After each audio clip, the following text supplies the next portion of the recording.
Welcome to English-Japanese Vocabulary. Ang vocabulary natin ngayon, Level N3. Noe-san, yoroshiku onegai itashimasu. はい、ate, よろしくお願いしま Yoroshiku onegai shimasu. Sago po tayo. Yo parao. Yopparau. Ano po ang meaning po nun? Malalasing, ate? Sones! Malasing! Hi, malalasing. Tumpak na tumpak po ang ating Tagalog. So, kung meron po tayong yopparau, meron po tayong salitang Yo paray. yopparay. Ano po ang yopparay? Yo paray. Nalasing. Ay. Sa baba po maraming. So, kayo ha? Alam na alam nyo ha? Lasing po. So, isa pong noun po ang yopparay. At ito po ay lasing sa Tagalog. Hi. So, next pong vocabulary. Abareru. Ano po ang abareru? Parang ano po siya? Wala nang control. Wala pong control. Kumbaga, masama yung tama ng alak sa kanya. Pag masama ang tama, ano po, sa baba po, ang dami pong, po? sinadyodaysang, awasang. Nagwawala na po. So, sa Tagalog, magiging, Magwawala. hi, abareru means magwawala. Hi, saga po tayo. Ano naman po ang, Nigiyaka na. hi, nigiyaka na. Ano po siya yung lively? Parang, ayun, parang sobra yung energy niya. Hindi lang po siya. Marami po sila. Ano po? Opo. Hi. So, sa Tagalog or English, marami po. Iba-iba po. Depende po sa sentence. Opo. Crowded. Opo. Busy, masigla na. So, pero more on ginagamit po siya sa masigla na. Hi. Pero pwede rin po siyang sabihin na crowded na, busy na. Depende po sa sentence. Magbabago po ang meaning. Pero yung talagang, kung literal nyo po siyang ita-translate, magiging masigla na. Ano po? Masigla. Kasi kung wala pong na, magkakaroon po siya ng na kapag ginamitan po ng na. Hi, parehas lang po siya sa Tagalog. Hi, dewa tsugi ikimasu. Yakamashi. Yakamashi. Hi, ano po ang yakamashi? Maingay. So desu. Ang galing. So Lagi ko po desu. naririnig kasi yan, ate, sa kasamahan ko. Opo. Pero, actually, karamihan pong gumagamit nito matatandang lalaki. Yakamashi. Maingay. Opo. Hi, yakamashi na. Ang ingay naman. Ganyan. Hi, mga Japanese na medyo matatanda na po yung mga gumagamit ng word na yakamashi. O kaya po dito sa Kansai Ben po, medyo ginagamit din po siya as tsukkomi. Tsukkomi means siya po yung nagpapatawa po sa patawa pag nagko-comedy talk po kayo, sasabihin yakamashi na, ang ingay mo naman. Hi, pero hindi naman siya talagang galit. Nagpapatawa lang sila. Hi. Natsugi ikimasu ne. Sawagashi. Hi, sawagashi. Ano naman po ang sawagashi? Hindi ko yan alam, ate. Actually guys, lahat po dito po, ito pong mga salitang ito, kung i-English nyo po siya is noisy. Iba-iba lang po yung the way nyo pong gamitin. Tulad po ng yakamashi is maingay talaga. Hi, yung nigiyaka, pwede rin po siya maingay pero more on masigla na or crowded, busy na. Ingay po yun. Ingay po yung pinag-uusapan po. Ano po?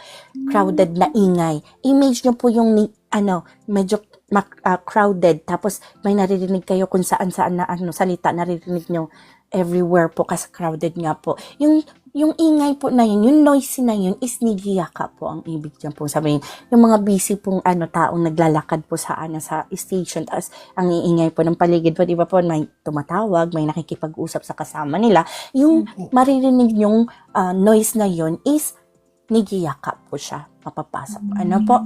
Hay. Ngayon naman po, pag sinabi pong sawagashi, medyo may halo po siyang paniko. Hay. Ingay din po siya, maingay din po siya. Pero, ito po yung explanation ko po. Nag-ipon-ipon ang mga tao dahil may nangyari. Hay. So, may halo po siya pong paniko. For example po, may nahimatay or may nabangga. Tapos, duguan. So, yung mga tao, nagpapanik. Ay, tumawag ka ng ng ambulansya, tatawag ako sa pulis. Ganyan. Diyan lang po kayo. Tapos yung iba naman, kinkyu, magpapump ng heart kung yung heart huminto, di ba? Yung ingay po nila na yun, ng grupong yun, sawagashi po ang tawag doon. Dito sa Japan, ang daming noisy. Iba-iba lang po ang paggagamitan. Pwede siya ate sa sa mga disaster. Sawagashi. Opo. Pwede rin po, opo. Kung yung nag-iingay po sila na yung nagpapanik po sila, sawagashi na po ang tawag nun.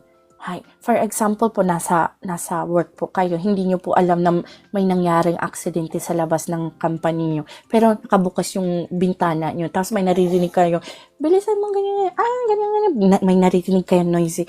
Sasabihin nyo po, soto, sawagashi na. Parang ang ingay naman sa labas. Yung paniko po, po. So, doon po siya ginagamit, sawagashi. Ikaw po tayo sa next. Ito naman po, sinasadya pong gawin. Ano po ito? Sinasadyang mag-ingay? Mag-ingay. Mag-ingay. Dahil sa pagkapaniko. Halimbawa, kayo, nasa isa kayong lugar, bigla kayong na paniko dahil hindi nyo alam yung pag-uwi. Medyo natatakot na kayo, nasa panikong kalagayan na, nagpapanik na kayo. So, doshiyo, wakanay, doko, doshiyo. Sawagu na po ang tawag nun sa ginagawa yung gano'n na ingay. Yun na po yun. Hindi ko alam saan ba ako pupunta. Hala, baka kung anong mangyari sa akin, hindi ko talaga alam. Yung nagpapanik na kayo, yung ganyan po, sawagu na po yung ginagawa nyo. Tsugi ikimasu ne. Sozoshi. Isa rin po tong ingay. Ako na po ang kasi medyo complicated talaga. Isa rin po siyang mag-ingay. Sozoshi. Hindi siya mag-ingay. Maingay. Maingay po to. Papalitan po natin. Yung ingay po ng sozoshi dahil sa busy. For example po, nasa isang company po kayo, marami pong workers po doon. Tapos medyo may nangyaring problem. Tapos lahat kayo naging busy.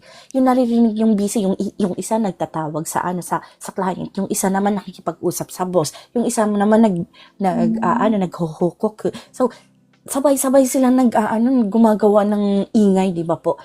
Yung po, sa work po yun na ingay, kaya sozoshi po. Pagka-busy po doon sa lugar na po na yon. Sozoshi na po yung ingay na yun. Pero hindi po siya mag-ingay. Maingay po to. Papalitan po natin. Kanina pala po may papalitan din ako sa Renicite ni Jake. Paalala lang po sa akin kasi medyo nalilimutan ni Inday. So this, Poseidon-san, pwede po parang sa call center, yung ingay po sa call center. So this, tumpak po. Ganyan po yung situation po na maaari yung paggamitan ng sozoshi. Next po. Tabako no kemuri. Tabako no kemuri. Ano po ang tabako? Sigarilyo po. So this, ano po ang kemuri? Usok. So this, usok. So, pag sinabi pong tabako no kemuri, ano po ang meaning niya? Usok ng sigarilyo. So, there's usok ng sigarilyo, tumpak na tumpak. Ang galing-galing naman ni Noe-san. Hi. Go po tayo sa last niyo pong i-recite na vocabulary. Kemui, kemutay. Hi, kemui, kemutai. Usually, ginagamit po to ng mga kabataan. Hi. Ano po ang meaning ng kemui at or kemutai? Parehas lang po siya pong meaning. Parang mausok ate, no? So des! Mausok! Sugoy, sugoy, sugoy. Hi. So, hanggang dito na muna pong ating vocabulary. Hi. Meron po tayo pong katanungan?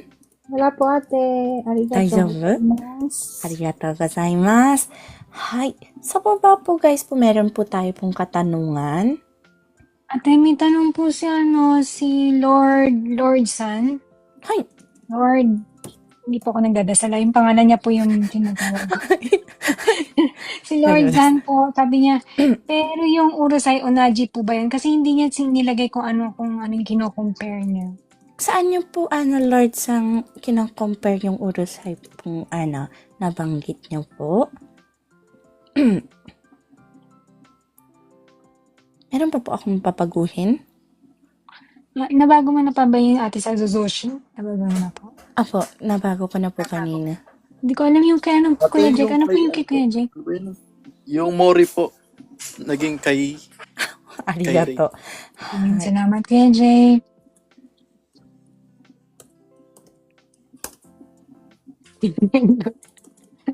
Gawin ate Noe. Natawag ko kasing Lord. Tajabag ka na? Wala pa pong comment si Lord San. Okay po. Pero guys, kung urusai po, pang general pong salita ang urusai. Pero, kung iisipin nyo po, more on negative po ang urusai. Hi. Maingay, urusai. Medyo negative yuri po siya kaysa po sa positive. Hi. Arigato. Magkuday in da kedo na. Sandali po, dumating po yung anak ko. Ang dami niya pong dinalang tubig. Biniling tubig. Apat-apat. Nabigla ako. Hi. I think Arigato Ken-san, Ate Inday, pwede pa request. Kuya Ken-san, kasi pag puno yung slot po dito sa baba, hindi po kami makakapag-packet. Pag open na naman po. Maraming salamat po. Paunahan po kasi guys dito sa taas. Kamine. Sabi ni Daddy TV, pa-screenshot daw po. Ate Inday, meron ka 92 viewers. Kanina 96 yan. Oh, maraming salamat po sa 93 viewers po natin. Maraming salamat din po. Siyempre po meron po mga nag-follow po sa atin. At saka salamat po may nagbuo po sa natin sa ating gift po na gold po na binigay po ni Toktok. Ano, si Lilac-san, tapos si Yes, nagpa-shower si Ma'am Laila kanina. Grabe. tapos si Pinoy, si Nihongko-san din po, tapos si Jake-san, Jerome Salva-san, at kay Patigas. si Mr. Wrong po siguro. maraming salamat po sa pag-complete ng ating goal na binigay po ni Toktok. Arigatou gozaimasu. Hi. Ate Inday, mababa daw muna po si Ate Emmy. Sige po. Maraming salamat Yan po, Pag Ate may bumaba Emmy. po, pwede po kayong umakyat sa slot ni Ate Emmy. Paunahan lang po ng request button. Minasan nyo rin Hi. Yung maunang magpindot ng request button, siya po yung makakaakyat. Yoroshiku onegai itashimasu. Hi. Dawa, sige desu ne. Wala na pong katanungan po. Ano po? Apo, ate, hindi nag-reply si Lord San. Kashikomarimashita. Arigatou gozaimasu. Yan, thank you. Doon po yata yung sa Yakamashi. Yakamashi. Yakamashi. Yakamashi. そうですね。うるさいはね、Yakamashi の方が一番近いかもしれないですね。はい。